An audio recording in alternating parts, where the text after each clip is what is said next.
Welcome to BibleLink. It's great to see you. Now, BibleLink exists to help link the Bible to real life, your life. Today, we're in chapter 16 of Genesis. Have you ever tried to take things into your own hands?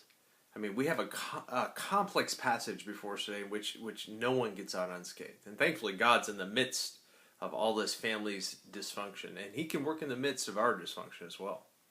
Now, Sarai was childless, which was a shameful thing back in her culture, and she interprets her situation as God cursing her and keeping her from having a child. And whether that was true is not, or not, it's another story.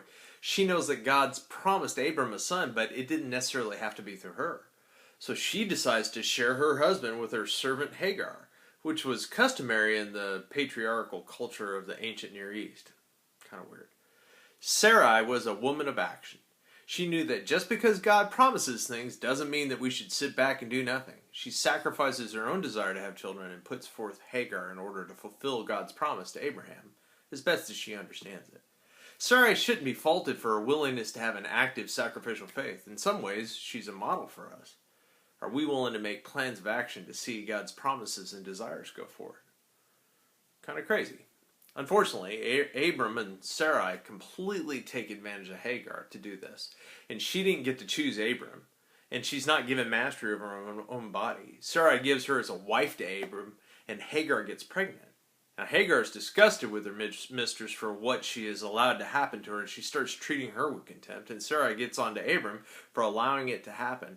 And Abram, instead of trying to diplomatically handle this thing, just gives it over to Sarai again, and perhaps because he regretted hurting her earlier when they were in Egypt. And Sarai starts to mistreat Hagar, and she doesn't really have any defense, and so she flees into the wilderness for a better life, and that's where she meets God.